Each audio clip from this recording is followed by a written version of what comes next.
Assalamualaikum warahmatullahi wabarakatuh. Apa kabar teman-teman semuanya? Guru-guru hebat yang sangat luar biasa sekali. Oke, teman-teman, kembali lagi bertemu dengan saya Muhammad Sigit Sugiarto. Di pembahasan kali ini kita akan melanjutkan pembahasan mengenai FR Pretest PPG dalam jabatan untuk mata pelajaran PJOK di tahun 2023. Kita akan mengajak ke part 3 ya teman-teman, yang tentunya ini akan sangat bermanfaat sekali bagi teman-teman yang belum terpanggil untuk pretest. Oke, simak video ini sampai selesai ya teman-teman, dan pahami seluruh kata kunci yang saya berikan di setiap pembahasannya. Ingat ya teman-teman, kata kunci. Kalau perlu teman-teman semuanya mencatat ya. Oke, sebelum kita mulai seperti biasa, saya mengajak kepada teman-teman semuanya yang belum subscribe, silahkan klik tombol subscribe dulu ya teman-teman, karena itu gratis. Dan nyalakan notifikasinya agar tidak ketinggalan untuk video-video saya selanjutnya. Oke, baik teman-teman semuanya. Sebenarnya FR ini sudah beredar di mana-mana ya teman-teman. Baik itu di YouTube, di Instagram, di TikTok, di Telegram, ataupun di grup WA. Tapi yang teman-teman harus pahami adalah bagaimana cara teman-teman menyaring FR yang benar-benar keluar di pretest kemarin dengan FR yang bodong atau FR yang abal-abalan. Oke teman-teman. Insya Allah di video kali ini saya akan berikan FR yang sudah pasti keluar kemarin di pretest PPG dari teman-teman yang chat WA saya. Jadi ini akan saya coba menguraikan dan menjelaskan FR tersebut ya teman-teman. Oke, kata kuncinya teman-teman pahami setiap apa yang saya berikan penjelasannya teman-teman. Oke, kita langsung pembahasannya. Yang pertama, di sini ada FR, bagaimana cara melakukan passing bola jarak jauh pada permainan sepak bola. Ada penjelasannya teman-teman. Yang pertama, harus berdiri tegak lurus menghadap kemana bola akan diarahkan. Yang kedua, kaki menumpu atau kaki penumpu diletakkan di samping bola dengan posisi lutut agak ditekuk, sehingga secara otomatis posisi bahu ikut menghadap ke arah operan. Yang ketiga, pergelangan kaki yang akan digunakan untuk menendang ditarik ke belakang. Yang keempat, gerakan menendang dimulai dengan menarik tungkai kaki ke penendang ke belakang. Kemudian ayunkan ke arah bola dengan posisi tendangan tepat di tengah-tengah bola. Yang kelima, gerakan akhir adalah memindahkan beban badan ke kaki penumpu dan kaki yang baru saja digunakan menendang berada di depan. Oke teman-teman, ini FR yang pertama. Lanjut FR yang kedua, di sini ada salah satu bagian dari jenis pendidikan yang diatur dalam Undang-Undang Nomor 20 Tahun 2003. Oke, di sini ada penjelasannya teman-teman. Di pasal 1 ayat 14, ini di Undang-Undang Nomor 20 Tahun 2003, di situ tertera atau menyatakan pendidikan anak usia dini adalah suatu upaya pembinaan yang ditujukan kepada anak sejak lahir sampai dengan usia 6 tahun yang dilakukan melalui pemberian rangsangan pendidikan untuk membantu pertumbuhan dan perkembangan jasmani dan rohani agar anak tersebut memiliki kesiapan dalam memasuki pendidikan lebih lanjut. Jadi di FR nomor 2 ini dia tentang jenis pendidikan yang diatur dalam Undang-Undang Nomor 20 Tahun 2003. Lanjut teman-teman, FR nomor 3. Upaya guru dalam mencapai hasil belajar peserta didik pada kompetensi pengetahuan KI 13, KI 3, mohon maaf, dan kompetensi keterampilan atau KI 4. Oke, apa nih upaya guru dalam mencapai hasil tersebut? Penjelasannya tentu melakukan pembelajaran langsung sesuai dengan RPP yang sudah dibuat. Jadi teman-teman sebagai guru harus melakukan pembelajaran langsung ya, guna mencapai hasil belajar peserta didik pada kompetensi pengetahuan ataupun kompetensi keterampilan. Paham ya teman-teman? Oke, lanjut di FR yang keempat. Suatu bentuk latihan atau pembelajaran penjas harus memperhatikan faktor usia anak agar dapat mencapai pertumbuhan fisik yang maksimal ada pada disiplin ilmu. Oke teman-teman, disiplin ilmu apa yang membentuk latihan atau pembelajaran penjas harus memperhatikan faktor usia anak? Oke, penjelasannya itu adalah disiplin ilmu biologi. Karena mengarah pada pertumbuhan dan perkembangan anak-anak. Oke teman-teman, paham ya? Yang nomor 4 itu adalah disiplin ilmu biologi. FR yang kelima, ini adalah teknik motivasi. Penjelasannya, ini tentang teknik motivasi di FR yang kelima. Penjelasannya, teknik verbal yang pertama. Berarti, dalam memberi motivasi pada peserta didik dengan menggunakan tutur kata sebagai alatnya.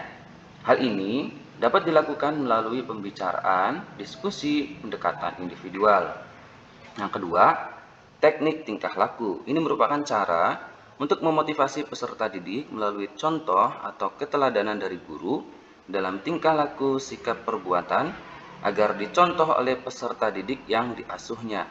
Keteladanan dalam bentuk jujuran, kedisiplinan, sportif, dan kreatif. Yang ketiga, teknik insentif. Ini dimaksudkan bahwa cara memotivasi peserta didik dengan adanya iming-iming.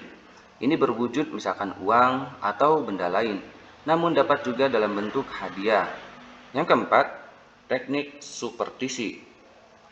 Ini merupakan kepercayaan akan sesuatu yang secara logis atau ilmiah tidak diterima, namun dianggap membawa keberuntungan dalam pertandingan atau latihan.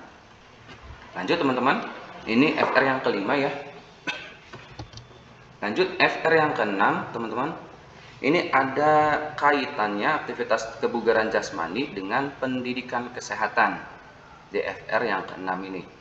Penjelasannya tentu seluruh aktivitas kebugaran jasmani akan berakibat pada terpenuhinya kesehatan fisik. Oke. Di sini ada FR yang ketujuh teman-teman. Tentang guru yang menganut paham eksistensialisme. Oke, penjelasannya seperti apa teman-teman? Eksistensialisme itu merupakan suatu aliran dalam ilmu filsafat yang menekankan pada manusia, di mana manusia dipandang sebagai suatu makhluk yang harus bereksistensi, mengkaji cara manusia berada di dunia dengan kesadarannya.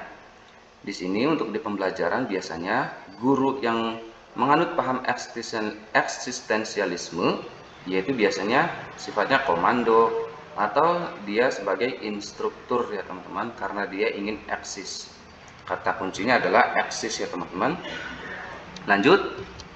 Di FR yang ke-8, peran sosiologi olahraga. Perannya apa nih teman-teman di FR yang 8 ini? Ada penjelasannya teman-teman. Pendidikan jasmani memberikan kesempatan bagi seseorang untuk berinteraksi antar sesama dan juga sebagai medium untuk mengenal satu sama lainnya. Pahami teman-teman, peran sosiologi olahraga itu adalah memberikan kesempatan bagi seseorang untuk berinteraksi antar sesama dan juga sebagai medium untuk mengenal satu sama lainnya. Lanjut, FR yang ke-9 teman-teman. Ini ada unsur-unsur psikologis dalam pembelajaran. Penjelasannya, yang pertama, tentu harus ada motivasi pembelajaran dari siswanya teman-teman. Yang kedua, tentunya dengan kondisi guru siap untuk melakukan pembelajaran. Yang ketiga, harus ada aspirasi kuat dari peserta didik maupun guru. Pahami kata kuncinya teman-teman. Kita lanjut soal nomor 10. Di sini ada, bukan soal nomor 10, mohon maaf ya teman-teman, ini adalah FR yang ke-10. Ini ada komponen kebugaran jasmani terkait kesehatan teman-teman. Oke, penjelasannya ada 4 komponen kebugaran jasmani yang terkait dengan kesehatan. Yang pertama, tentunya daya tahan otot. Yang kedua, kekuatan otot. Yang ketiga, daya tahan. Yang keempat, kelentukan. Mohon maaf ya teman-teman, agak berisik ya. Lanjut teman-teman, FR yang ke-11. Oke teman-teman, FR yang ke-11 ini tentang variasi dan kombinasi gerakan dalam permainan bola basket. Oke teman-teman, ingat-ingat variasi dan kombinasi gerakan ya teman-teman. Berarti untuk penjelasannya harus ada teknik dasar dribbling, teknik dasar passing, dan shooting ya teman-teman. Jadi ketiga teknik ini harus ada. Lanjut teman-teman, di FR yang ke-12. Di sini tentang posisi badan saat melakukan renang gaya bebas saat di permukaan air. Penjelasannya di sini, posisi badan harus sedatar mungkin dengan permukaan air agar badan tetap streamline atau lurus dengan permukaan air ya teman-teman. Di sini FR yang ke-12 tentang posisi badan di permukaan air saat melakukan renang gaya bebas. Pahami kata kuncinya teman-teman ya. Lanjut teman-teman. Nomor 13 atau FR ke-13. Ini tentang gerakan sikap kayang. Penjelasannya, posisi telentang, kedua lutut kaki ditekuk, kedua tangan di samping telinga, angkat pinggang ke atas hingga tubuh melenting, bersamaan kedua tangan dan kedua kaki diluruskan hingga tubuh bertumpu pada kedua telapak tangan dan kedua kaki pandangan ke arah ujung jari tengah. Ya, teman-teman pahami gerakan sikap kayang untuk FR ke-13. Lanjut FR ke-14 teman-teman. Peserta didik akan memperoleh kembali keseimbangan diri karena setelah istirahat, peserta didik akan kembali mempertahankan dan memulihkan tenaganya secara optimal. Ada penjelasannya teman-teman. Ini adalah sebagai penyaluran energi yang berlebihan yang ada di tubuh peserta didik. Pahami kata kuncinya teman-teman. Ini FR ke-14. FR ke-15 ini tentang pengembangan kemampuan peserta didik. Oke, pahami ini tentang pengembangan kemampuan peserta didik. Penjelasannya yang pertama harus kompetitif. Jadi pembelajaran itu harus kompetitif. Adanya unsur juara atau peringkat dalam pembelajaran. Yang kedua harus kolaboratif. Itu adanya unsur kelompok. Yang ketiga adanya komunikatif. Ini unsur interaksi antar kelompok. Yang keempat kritis. Ini adanya unsur saling mengkoreksi antar kelompok. Pahami kata kuncinya teman-teman ya. Oke, ini FR ke-15. Lanjut FR ke-16. Ini adalah pusat kekuatan pada saat renang gaya kupu-kupu, teman-teman. Penjelasannya tentu pusat kekuatan saat melakukan renang gaya kupu-kupu itu ada di bagian paha. Pahami teman-teman? Lanjut FR ke-17. Persyaratan agar penyerang tidak terjebak pada posisi offside. Oke, teman-teman. Ada penjelasannya di sini. Pemain bertahan dan penyerang harus sama-sama berada dekat dari garis gawang lawan sebelum bola diumpan. Artinya, pemain bertahan dan penyerang itu lurus ya teman-teman. Artinya tidak terjebak pada posisi offside. FR ke-18 teman-teman. Ini tentang rangkaian senam lantai yang menurut kelas 10 menjadi terberat untuk dilakukan. Oke teman-teman, penjelasannya tentu adalah handstand, guling depan, dan guling belakang. Pahami kata kuncinya teman-teman ya. Lanjut soal nomor atau FR nomor 19. Tahapan pembelajaran pukulan bola dalam softball. Ingat-ingat tahapan pembelajaran pukulan bola dalam softball. Penjelasannya, yang pertama harus memukul bola dari batting tee dulu. Yang kedua memukul bola tergantung atau yang bergantung. Yang ketiga memukul bola dilambungkan sendiri. Yang keempat memukul bola dilambungkan oleh teman. Yang kelima memukul bola dilambungkan oleh pitcher. Oke teman-teman, ini tahapan pembelajaran pukulan bola dalam softball.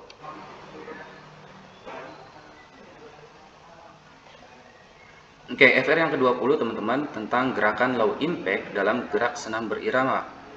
Oke teman-teman, penjelasannya low impact adalah senam aerobik yang dilakukan dengan intensitas aliran gerakan yang ringan atau lambat.